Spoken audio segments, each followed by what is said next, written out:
Hello friends and beautiful people. We are back in the kitchen. We have our rabbit for our rabbit cacciatore. It is over on the stove. Remember, we've got it going for about 30 minutes, which is about enough time for us to make some pasta to go with our rabbit. And once you have made homemade pasta, your life will change forever. And since we are rich right now with our eggs, we've got over 12.5. I can make pasta. Super, super easy to do. I will tell you, one of the key things to making pasta is to give it that 20 minutes of rest before you try to roll it out. I had a friend come over about a year ago, maybe longer, and she and I were trying to make pasta together, and I have a hand crank pasta maker, and we look like Lucy and Ethel. That's actually how we got our nicknames, Lucy and Ethel. We had flour everywhere, we had egg everywhere, and we had the biggest mess you have ever seen, and we were about to give up on our pasta, and then we decided to follow the directions. Go figure. But this is like super fun, super easy to do. It's one of my granddaughter's favorite things to do when she comes over. We bake cookies, and then the time before last when she was here, we made pasta. And I'm going to tell you, she just loved the fact that she could just slap all this stuff out on the counter and play in it. Basically, we're playing in eggs and flour. So I'm going to aim you down onto the table so you can get a feel for what we're doing. All right, so my recipe is pretty simple.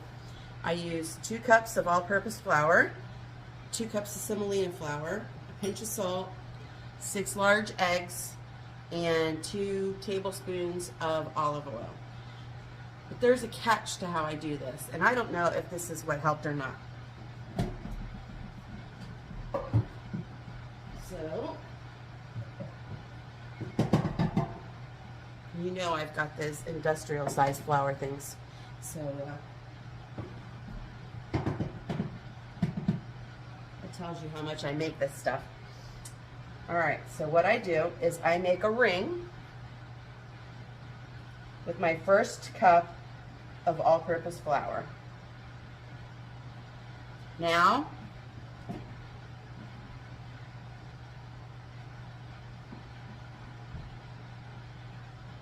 I'm going to do the same thing with my semolina flour. So that's 1 cup of each. And we need 2.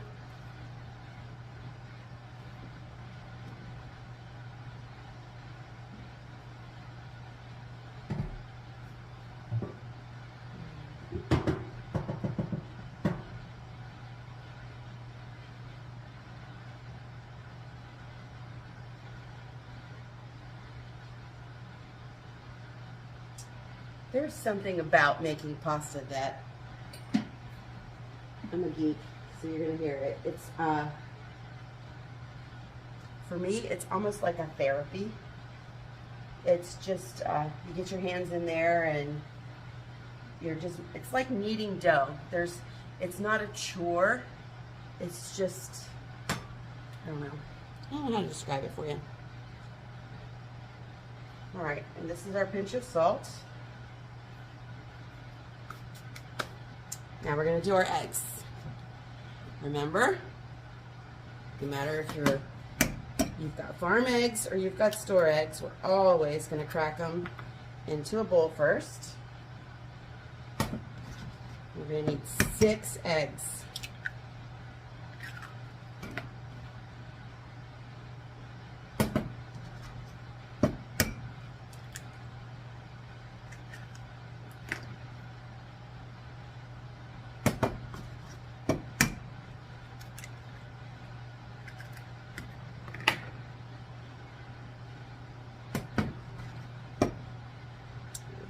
Guy needs washed before we use him.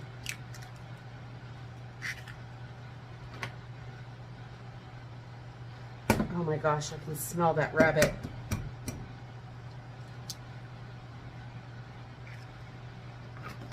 All right, here's our 6 eggs.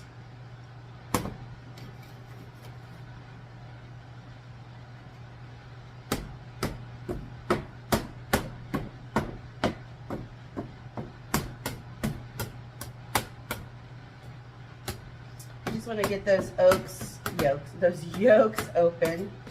Blah. And then what we're going to do is we are just slowly going to fold in from the sides. We don't need to try to do it all at once. We're just going to slowly fold it in.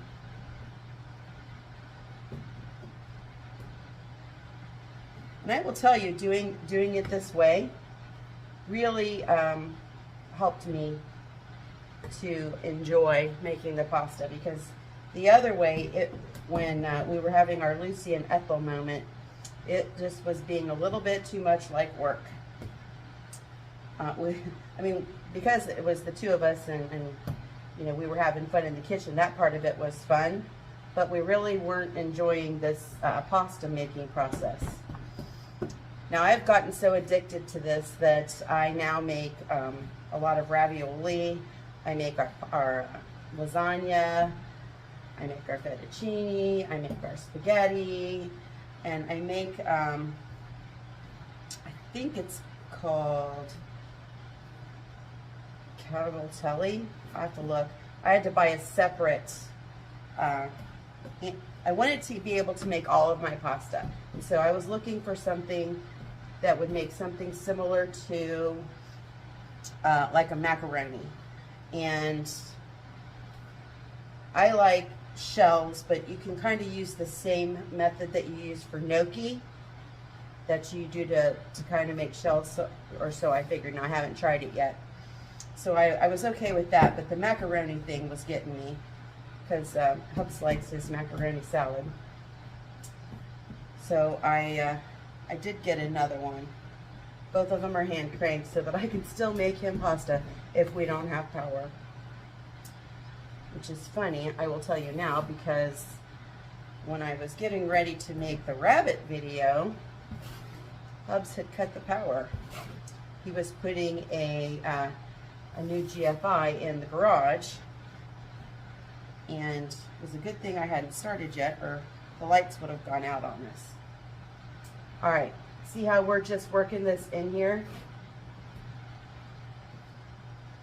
The one thing that I think is also helpful is, as much as we're going to need this, as in K-N-E-A-D, in a minute, we don't want this to be in a ball yet until we get most of this flour incorporated. Otherwise, it won't happen. So that's why you kind of see me doing it this way. And this takes a couple minutes to get this part of it done.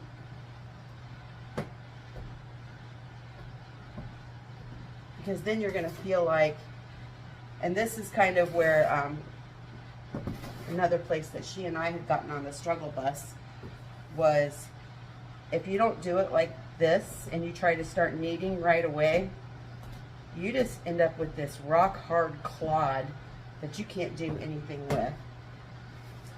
And so I really think that this has helped me get through that. And I don't, you know, that's just me personal. I have not been shown how to do this by anyone.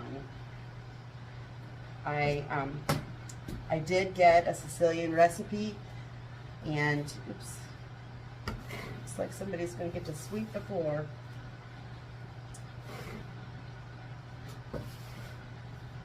And then I got the little pasta hand crank thing, and then I just started going at it.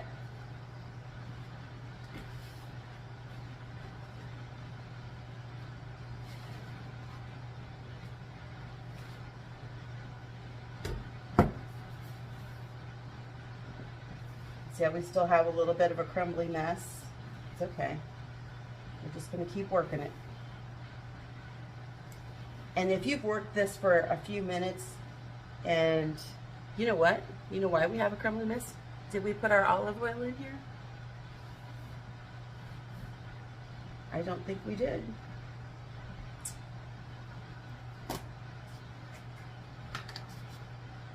Two tablespoons. 1, 2. So we might be working a little harder on this one, friends.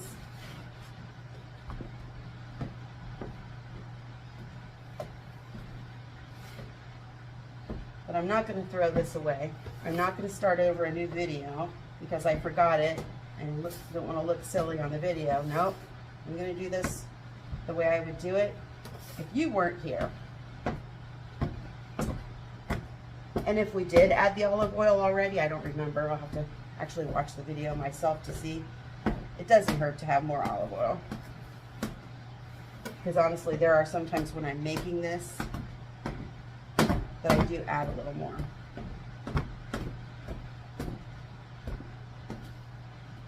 But by the way this is working up now, I'm guessing that we didn't have the olive oil in there, because it sure does seem to be a little better.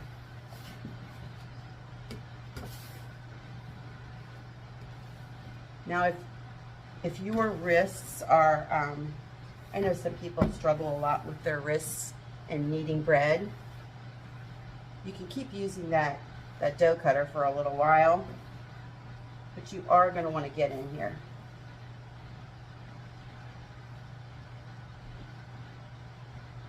Because we want this to turn into a ball. And we're just going to keep going. You're gonna feel like that it's gonna be crumbly forever, and then all of a sudden it just starts to knead together. See how we're starting to get there.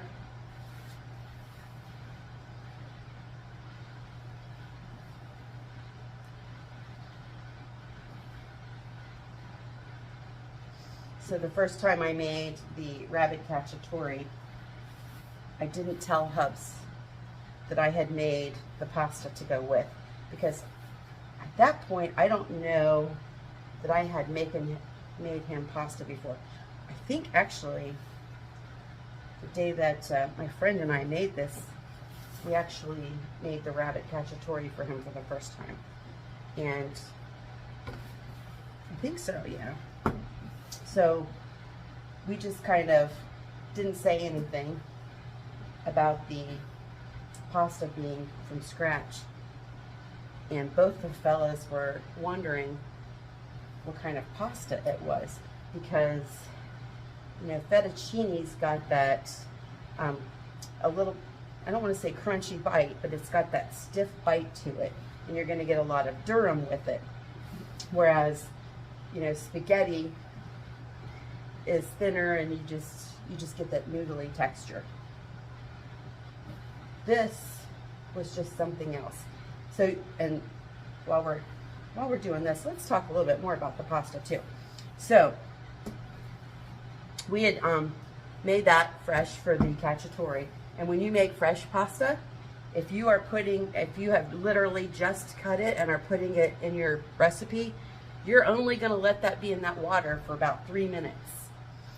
Now, what we did, because this creates a large amount of pasta, remember there's just the two of us, I have a drying rack that Hubs made me, and I can dry some of my pasta on that.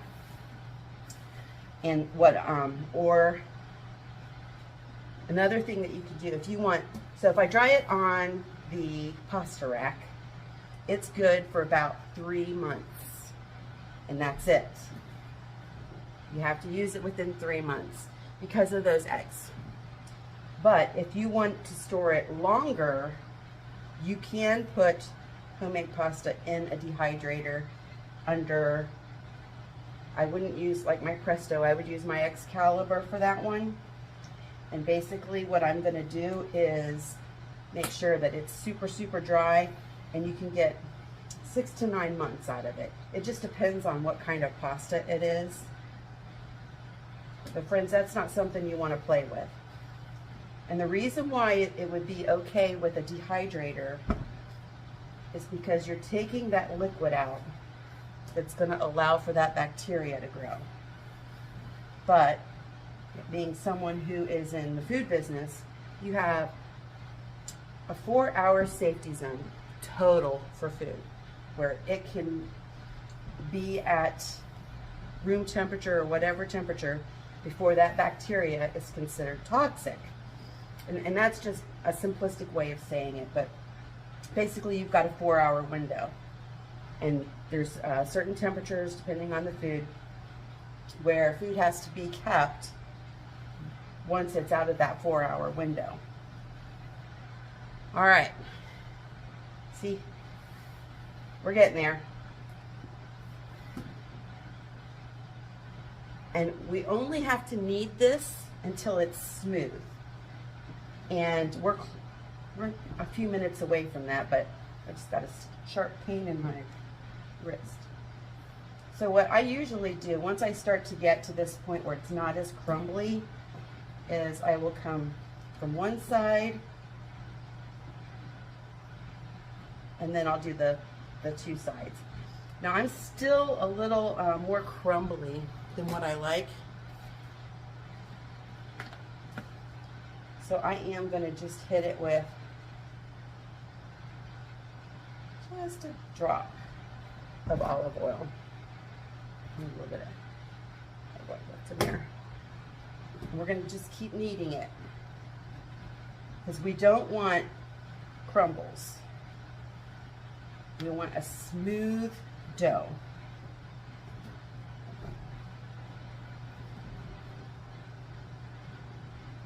So anyway, talking about drying out your pasta.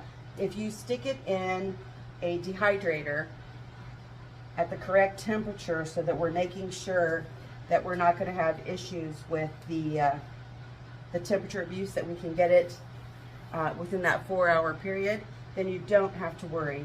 That's why I only dehydrate my eggs in my Excalibur, because I can control the temperature.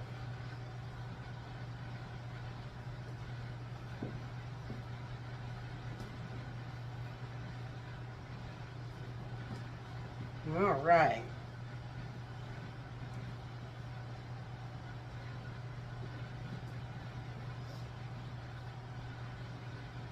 This isn't even the fun part of the video. The fun part's where we get to roll it out.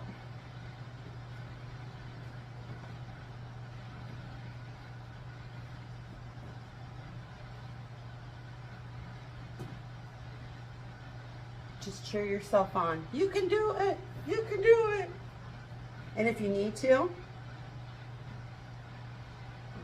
I haven't really done this much, but I would imagine if it hurts your wrist too much, you can do it after you get it. Make sure it's blended together pretty well, as far as all of your ingredients in both pieces. But you can do 2 different balls. And that's actually what she and I did, because we just split the dough up, and she did one and I did one.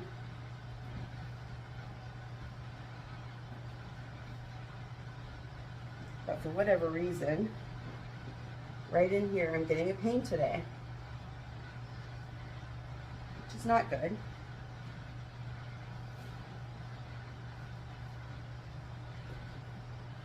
So another thing we'll talk about while we're getting our pasta smooth is weevils.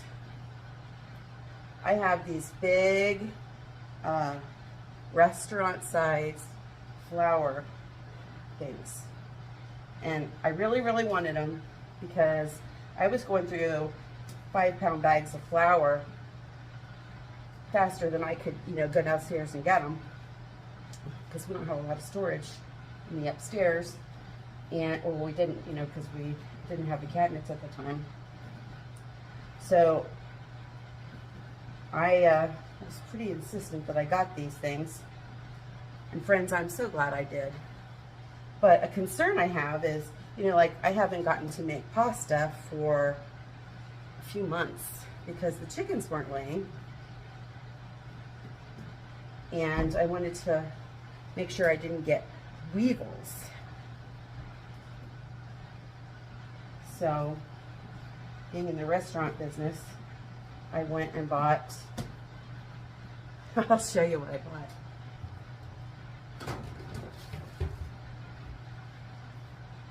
A monster, see, here's my hand, monster size. It is, well, it's only 8 ounces of bay leaves, but this is bay leaves.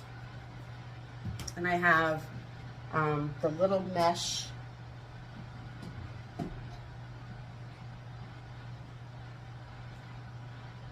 So I used these for my soap company. I also use them to put my bay leaves in my flour. And I have a couple of those in each one of those flour buckets. And knock on wood, right now we're in great shape. All right, so see, this one is smooth. And it's almost got a little bit of a sheen to it. So this one's done. So I'm gonna do the other one.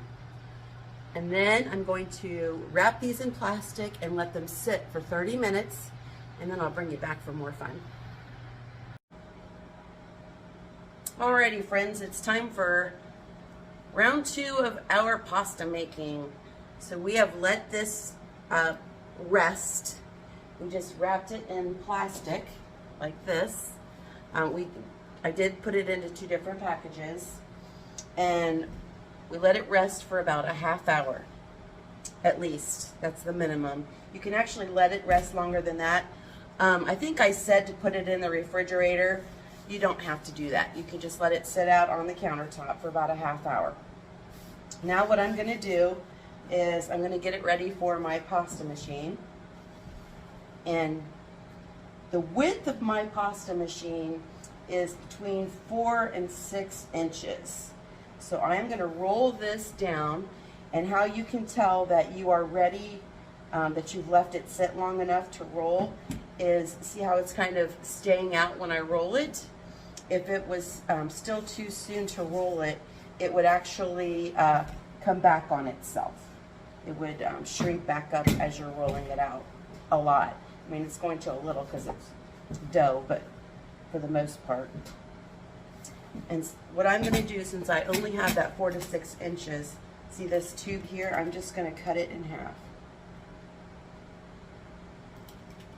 with a pizza cutter. And we're going to get it, we're only rolling it out flat enough that it will go in the pasta machine, which is, I'm going to say, maybe 3/8 of an inch before you put it in. And we're going to be wearing flour today. That's our photo op. Let's come down and talk about our little pasta cutter. Looky there. Finally got this thing behaving. So here we have the dial that dials how wide and how thin you cut your pasta.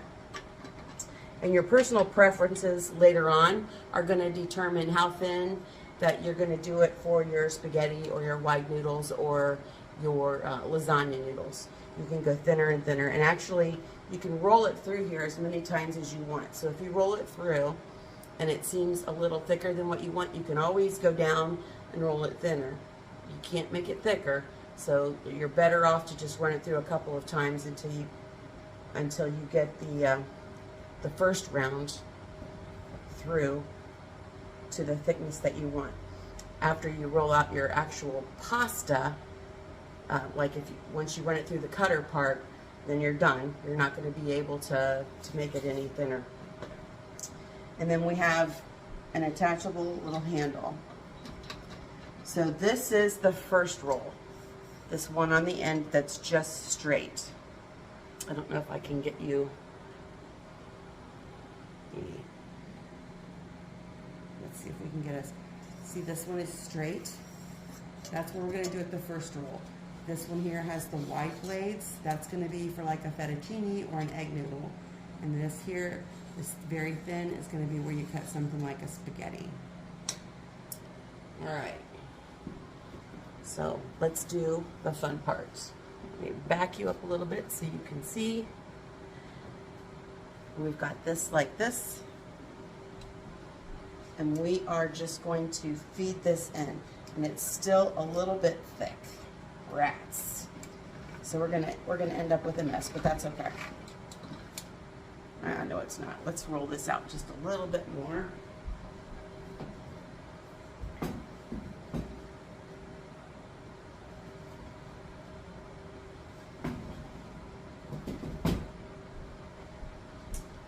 All right, there's our mulligan. Let's make sure we got, there's part of the problem.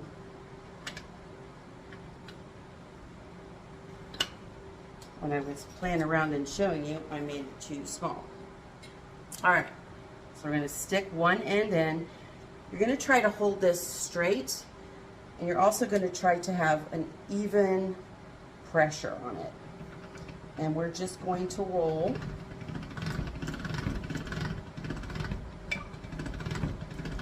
And we're going to get a ribbon on the bottom.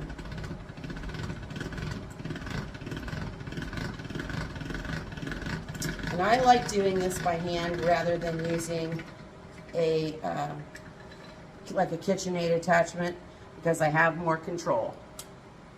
So there's what we have. And see how we have funky edges right there? I'm going to show you a trick. You are going to just fold those edges in. And this you would use for like a ravioli. So I'll just do one side just to show you what I mean. But if you were doing something and you wanted a straight edge there, like a lasagna or a ravioli, you're able to just fold it in so that it's straight on that edge and run it through this roller again. Let me get it started. Here.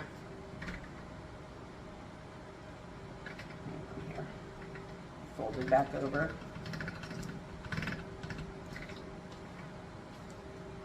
But this thing's just not cooperating at all. It's only doing this because I'm filming. It's the story of my life. All right. So take advantage of those big manly hands I have. Hold it across the whole sheet. And just hold that side in. And we won't worry about the rest of it. I just want to show you what it does. See how it'll give you that perfectly straight edge. There we go. So this is a little thicker than what I want for tonight's dinner. And normally what I would do, I'm trying to keep this video, it's already pretty long. Normally what I would do is I would roll them all out this far and then take it to the next level. But we're not going to do that today. Matter of fact, let's take this down. Cups like this, just a little bit thinner than this, I think. So we're going to take it down one setting. Because remember, this is the part where you're going to get your pasta sheet to the thickness that you want for your actual pasta. And also remember that when you stick it in the water, it's going to swell a little bit.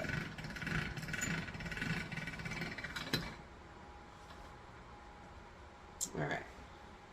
So there's what we've got. And this is actually just a little bit thicker than if I was making lasagna, how thick I would make it. So now that we know how thick it's going to be, we're going to put it over here. We're going to use the egg noodle die versus the spaghetti die. And here's where the magic happens. This is the part that's addicting and fun.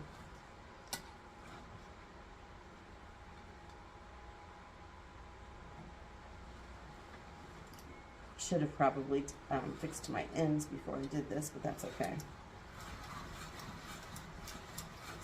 See, as you crank it out,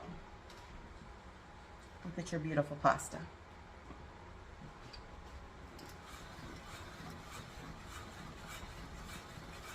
So this will be great for the rabbit cacciatore. We're going to finish the other video on that.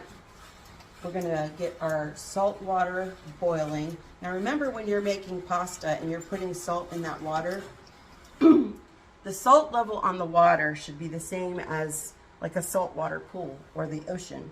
It should be a very salty water, and then you don't have to salt your dinner afterwards. But that is also the best way to cook a pasta so that it doesn't get overcooked or undercooked. But there you go. We have made our pasta for the cacciatore. Till next time, friends, be blessed and be a blessing.